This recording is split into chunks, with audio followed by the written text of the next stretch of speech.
If you're wanting more than just your mom, your best friend, and maybe two really dedicated followers that are always liking your stuff to be the only ones watching your videos, you're going to want to learn how to improve the quality of your content so that people are more interested in what you have to post on social media. I'm personally in my lazy content creation girl era, which means I'm trying to make it as easy and as less tedious, or I guess simple and easy. I'm trying to make it as simple and easy as possible for me to create content and streamline my process without losing the quality and the substance of my actual work. So I did a little bit of playing around with my iPhone. I filmed a few things, messed around with my settings, and I put together a few things where, in my opinion, they came out really, really good. So I want to go ahead and actually share that and share everything that I've learned and how you can apply that to your own content starting today. So let's go ahead and get into it. What's great about being a content creator is that you don't have to have a fancy camera to be doing all of this content. All you need is your phone, and I highly recommend to upgrade your mic, but we can definitely use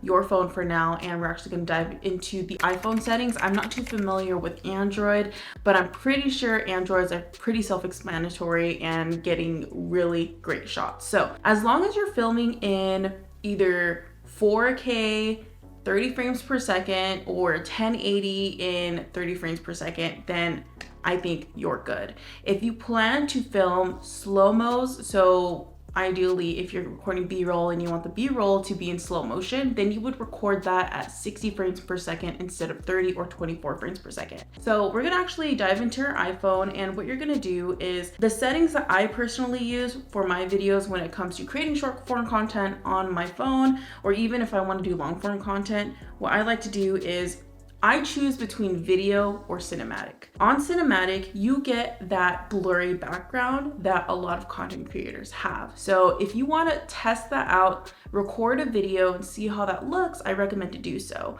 Or you can use just the regular video mode where you'll still get great content, it's just the background won't be as blurry as cinematic would. But what you would do is, if you're using the video mode, you want to go ahead and shoot in 4K, or you can shoot in HD, it doesn't matter which one you choose. And then you're gonna film in 30 frames per second. If you decide to do cinematic, then you're gonna go ahead and change there's a little F with a circle. You're gonna go ahead and adjust that, and the less it is on the bar, the more blurry the background will be. And then you're gonna record in either HD or 4K at 30 frames per second if you're recording a regular talking head or a vlog or whatever it is. But if you decide to record B-roll and you want to slow-mo it, or if there's any part of your video where there's gonna be a slow-mo, then you can record at 60 frames per second. To speed up the process, when you're filming, for example, if you decide to record something and then you exit out of your camera app, but then you need to go back into it, to set it up to where it's still on the same mode and the same settings, you're gonna go to your iPhone settings, select camera, you're gonna go ahead and select record video, and then you're gonna select the one that you want there. Scroll down and turn everything off except for enhanced stabilization. I personally have lock camera and lock white balance turned on, and then auto FPS, I have the auto 30 FPS set. You're gonna go to record slow-mo. So for slow-mo, this is gonna be up to you how you wanna do that. You actually don't even have to touch this because you're not really going to use it. But you're going to click on record cinematic. You're going to select 4K at either 24 frames per second or 30 frames per second. You can also do 1080p HD, but I personally do 4K. And then what you're going to do is you're going to scroll down and you're going to go ahead and select formats, select high efficiency, select preserve settings.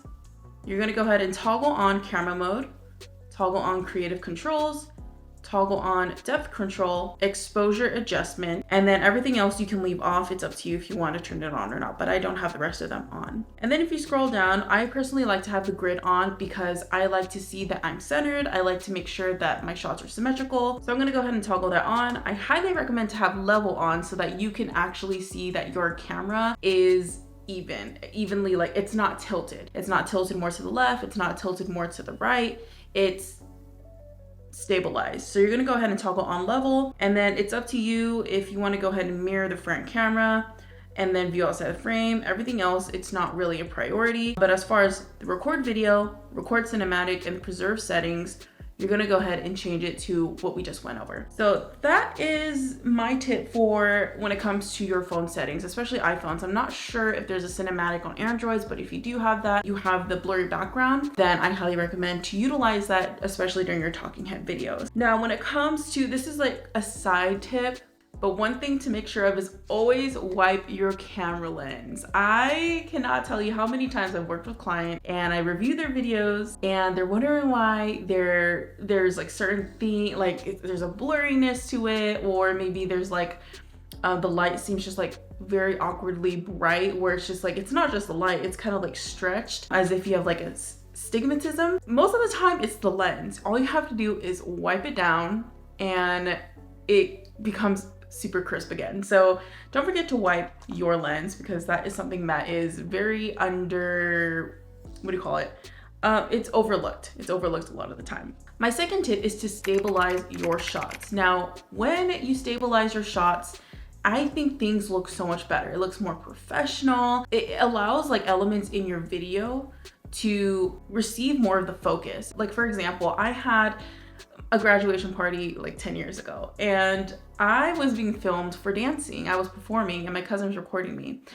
And even though I wanted to focus on the performance itself, the camera was so shaky that I just could not focus on what was going on in the actual video. So stabilize your shots by either getting a tripod or a gimbal. A tripod is just going to be very stationary. You can just set up your camera, start recording, and you're good to go. If you are a vlogger, or if you're someone who needs to demonstrate things where someone's actually holding the camera or you're holding the camera, then I recommend to get a gimbal unless you have a really, really steady hand. Now, luckily with iPhones, they have an enhanced stabilization within the settings. So as we went through the settings just now, we turned that on, and that helps with like the shakiness of your videos. And especially when you're recording like vlogs, day in my life, if you're doing panning or tilts, the stabilization built into the iPhone is so good, and it helps a lot with a lot of my videos and making them look more aesthetic. So if you want to go for a very aesthetic, smooth, clean video, then make sure you have enhanced stabilization toggled on so that you're able to have very nice looking videos. So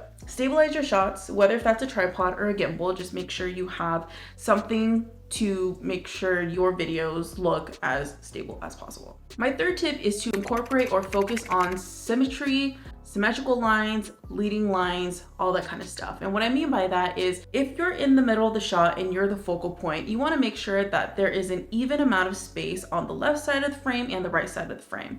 You don't want to be awkwardly leaned over on one side and it just like kind of looks off. You don't want to be, unless it's on purpose, unless you're on, like let's say we have the grid on, if you're sitting on a line and you're kind of like facing the opposite direction where there's more room, then that makes sense. But per se, if you're a solo creator and you are making a talking head video, then make sure you are centered, make sure that there's enough space or even amount of space on each side of your frame, and that makes a symmetrical video. If you are recording yourself doing a day in a life, I recommend to focus on lines leading up to the subject.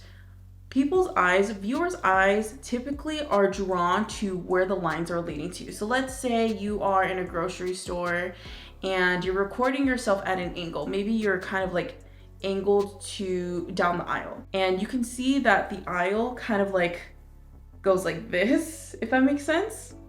Maybe I'll put an example so you can actually see what I'm talking about. But the leading lines, the straight lines are leading towards maybe the left hand side of the frame, and maybe you are walking towards that side, or maybe you're already standing there. So the leading lines are leading the eyes to the focal point of the video, to the subject of the video. So you're either going to apply a symmetrical look, so make sure it's even on the left and the right hand side. And if you have the opportunity to, if there are straight lines in your shot, then use those straight lines to lead the viewer's eyes to that focus point. A lot of creators, especially like people who do vlogs in like nature and stuff like that, and they actually do storytelling and stuff like that, and photographers, they use this a lot, but the leading lines, like you'll see that, like maybe for example, if there's a photographer who's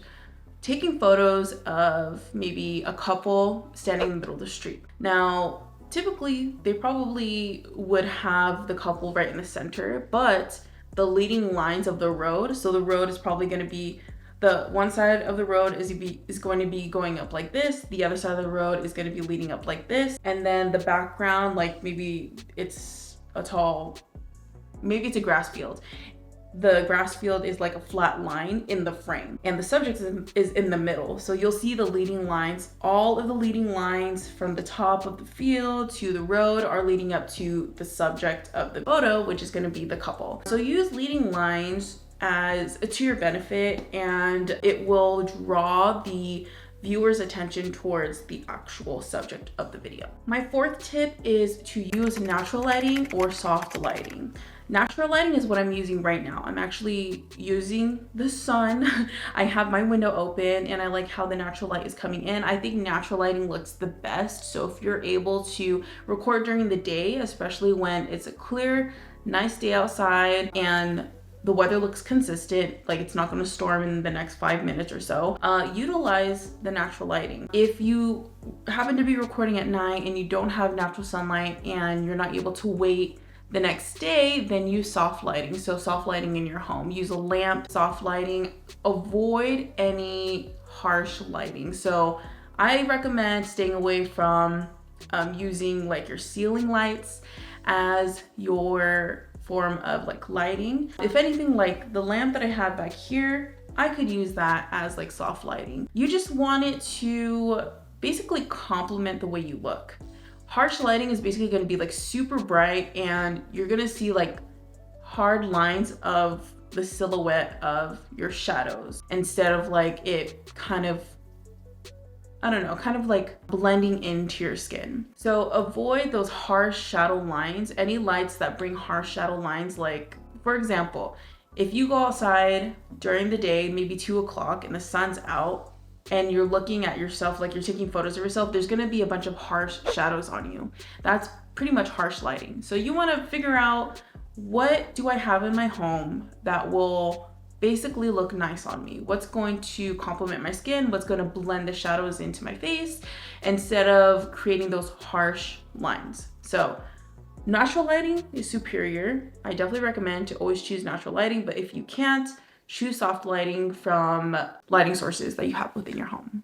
My fifth tip is to make sure every single shot looks the same by adjusting the exposure. This is a question that I get a lot, is how do you make your video look the same across the entire video when it comes to like my short videos, and how do you make the mood look the way it does? So I typically do like a dark moody look, and I make sure all of my frames have that dark moody look. To make sure that you have that going for yourself when you're recording, you want to be sure that you adjust your exposure within your settings. So adjust the exposure and then film, and then before you start filming the next shot, review your previous shot or what you just recorded.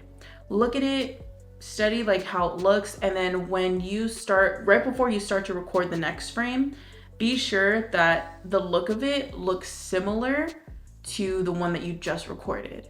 And what I mean by that is like how bright it looks, how dark it looks. The exposure is actually going to create this entire cohesive aesthetic look to your videos if you do it correctly. Typically, if you're in the same environment, like let's say you're recording in a gym and the lighting is going to be consistent, if you set the exposure to -1.3 the entire video, I'm more than likely the entire video is going to look the same. But if you are going to different places, let's say you're doing a day in my life, you start at the gym, but then you record yourself outside and the sun is a lot brighter than what the gym lights look like, then you're gonna need to review your footage that you just recorded, adjust the exposure accordingly, and then start recording your next shot, just so that the entire video looks cohesive and you don't have to add in any filters. Don't ever use filters. I highly recommend do not use filters. I use filters on my stories for fun, but in your videos, do not use filters. So the exposure is gonna play as a filter,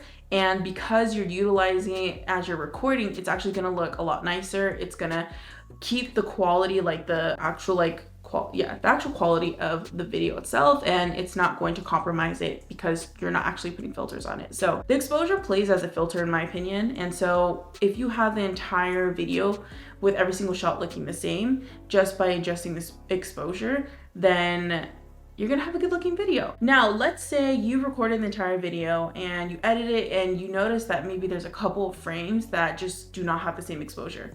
Don't worry. If you go into your editing software, so let's say you edit with CapCut, all you have to do is select that specific video clip and then you can adjust the brightness to it. If there's an exposure option in the editor that you're using, then you can adjust the exposure, but if there's a brightness option, that can work as well. So then you can adjust it to where it'll look the same as the rest of your video.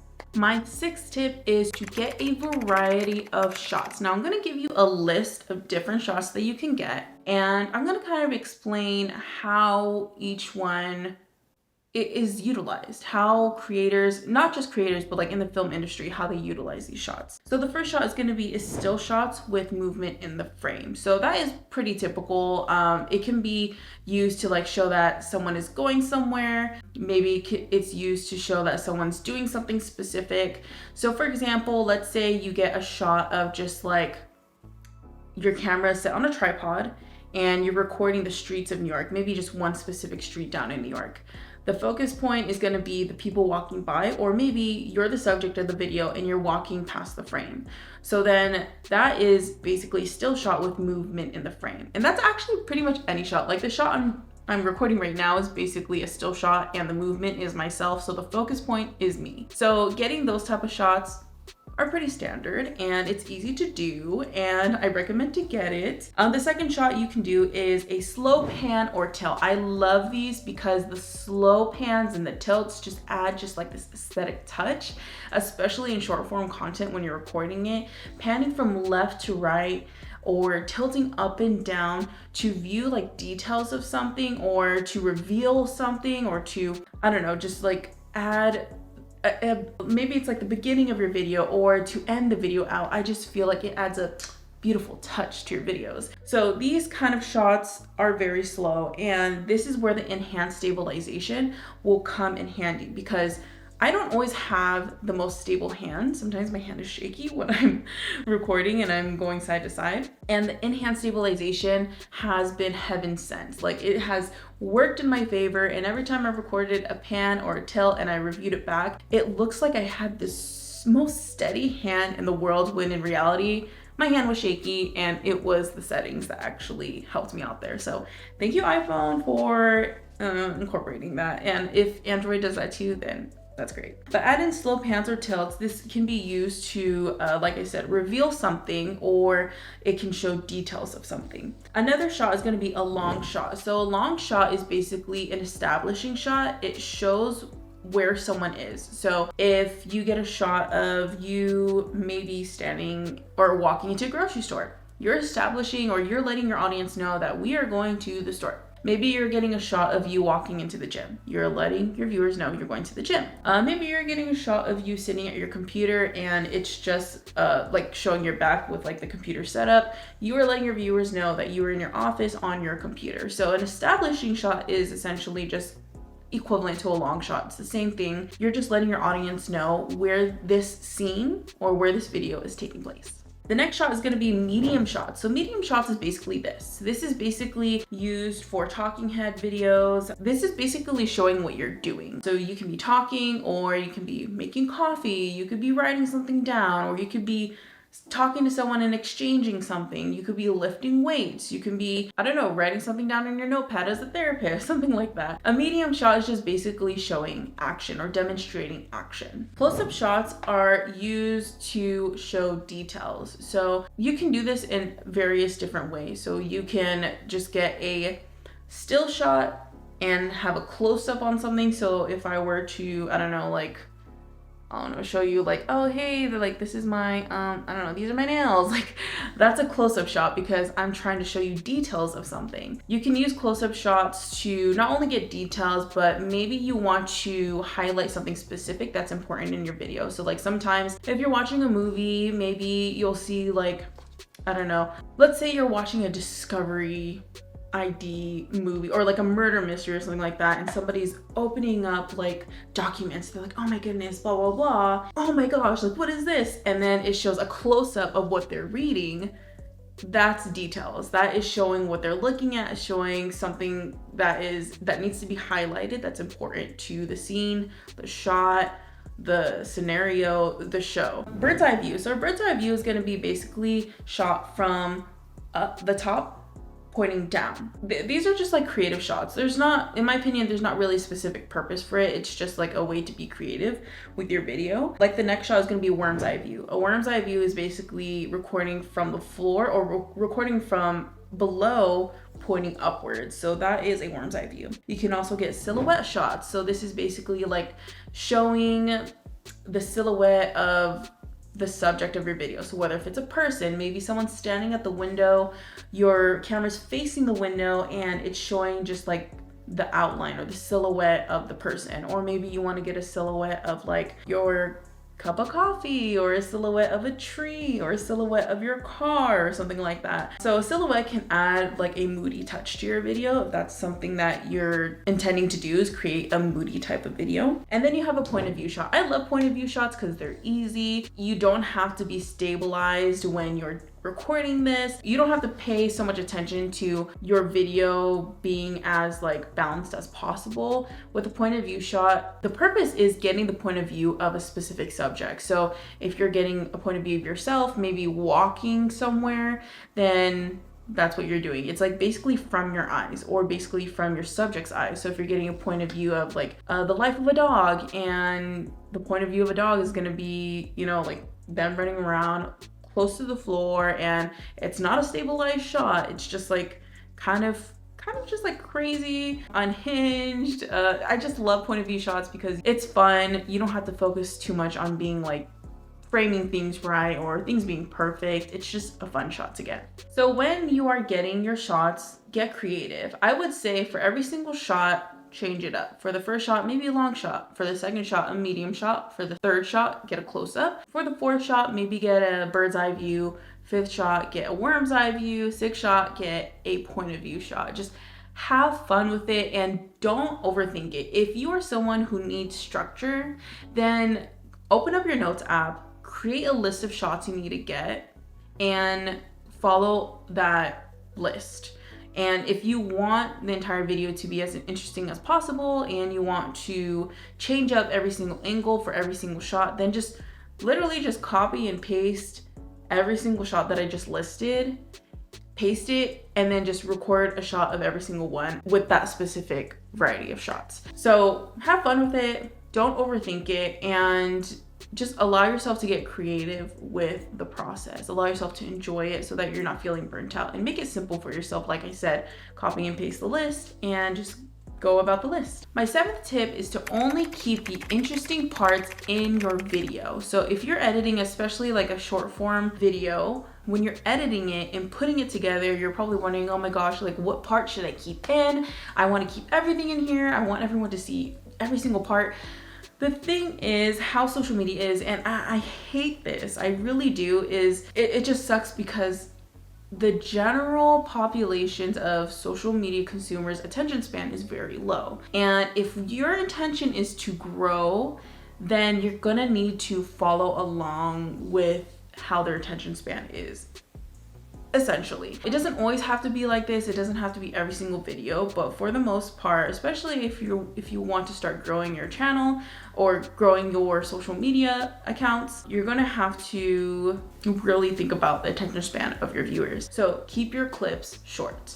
I would say 0.5 to 1 second long. Even 1.5 seconds can be a little too long, but if you need it to be that long, then that's okay as well. You just want to keep the most interesting parts of every single shot or every single clip in your video when you edit it together. And so if you watch the video all the way through, everything is interesting. There's not a dull part. If you hang out on one shot for too long, you could lose the viewer already, and that's not what we want. We want to keep the retention as high as possible. So keep your clips short, keep them to the point, keep the most interesting part of it in your video, and when you put it together, you're gonna love it anyways. I feel like you're gonna be proud of your work, and then you can just dub a really good audio, really good song on it, or a voiceover, and then it'll come together. So only keep the interesting frames of your shots in your video. My next tip for you is to keep it short and sweet. Now, if you're recording a YouTube video, then that's obviously going to be different. But if you're recording short form content, then that's where you need to keep it short and sweet. About 10 seconds is probably ideal, 10 seconds or less when it comes to short form content. Or if you're explaining something or doing a day in your life or something like that, then extend it out a little bit longer. But typically, from what I have seen so far with past content creators that I've worked with, the shorter videos have done the best, have gotten more views, the retention was higher, and it just worked to their benefit. So that's what I recommend to do. When it comes to long form content, only keep the most interesting, the most valuable, and the most entertaining parts of your video in the video. Everything else you can basically cut out and scrap. If you watch your video back and you notice that your attention is kind of, you're kind of dozing off, or you're getting bored of your own video, then that is a sign for you to go back in and edit it down if you need to, or add in interesting elements such as visuals, so B-roll, add in demonstrations, tutorials, screenshots, photos, GIFs, whatever it is that you need to do to keep your own attention span up there when watching your video, and just do your best to try to keep your viewer on your video as long as possible. My 9th tip is to have very good crisp audio and sound effects. With good audio, you'll have a good video. And I am a preacher when it comes to having good audio, because if you have bad audio, you have a bad video. And I will not lie, I have been bad about this a couple times, but I currently, my mic broke, so I have to utilize what I have. But when it comes to your audio, I always recommend to upgrade your audio first before you upgrade your camera. So if you're using your phone, I recommend to buy a mic. And I'm gonna go ahead and link anything that I feel like is gonna be useful for you in your journey as a content creator using just your phone. I'll link whatever will be useful for you in the description below, especially mics or tripods. But when it comes to a mic, I definitely recommend to upgrade that, because that is going to enhance your video by a long shot. And when you're editing your videos, I also recommend to add in sound effects. Now, this is something that not a lot of people do, because they try to get the natural sound of what's going on in their video, and they try to keep that. But sometimes just taking that out or enhancing those, small little moments with actual sound effects that you've downloaded and edited into your video can actually enhance your video a lot. So I highly recommend to mess around with sound effects. So like if you are writing something down and you're showing that to your audience, download a sound effect of a pencil writing or a pen writing, and then edit it into your video to add that effect. And it also adds in like an aesthetic touch for it, because like ASMR videos, the sounds are what really gets people engaged and keeps them engaged. So sound effects can play that role as well. Just like if you're watching a movie, you're most likely engaged with it because of not just what's going on, but the sound effects that are actually keeping your attention, the audio, how good and crisp the audio sounds, music. All these elements can really enhance your video and make it far more interesting than you were than what you're doing right now. Now, if you're looking for a place to download sound effects, I highly recommend Epidemic Sound. I love Epidemic Sound. Epidemic Sound has the best music. And no, this video is not sponsored. I just really love Epidemic Sound.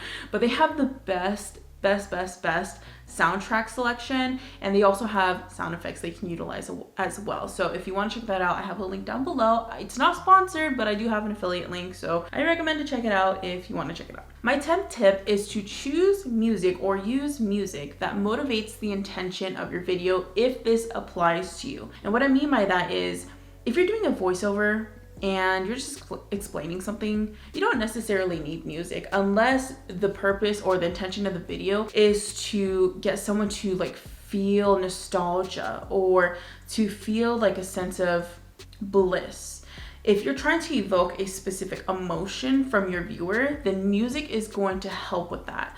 Music is going to be that one step push to getting your audience to feel what you want them to feel or feel how you felt while you're watching your videos. I have made many videos where I've had people reach out to me and they felt sentimental, that they just felt in their heart to reach out to me and express like how they wish me the best of luck, or that, you know, they feel for me just because I created videos that I mean, they weren't meant to make anyone cry or make anyone like feel sorry for me, but you know, I explained my story and it was a very personal story, and I added music and video clips in slow-mo, and it really spoke to my viewers that I had them reaching out to me. So music plays a huge role in evoking the emotion that you want your viewers to experience, and I highly recommend to utilize music if it applies to your video. It doesn't apply to every video, but for the ones that it does, I highly recommend to use it. And again, I highly recommend to use Epidemic Sound.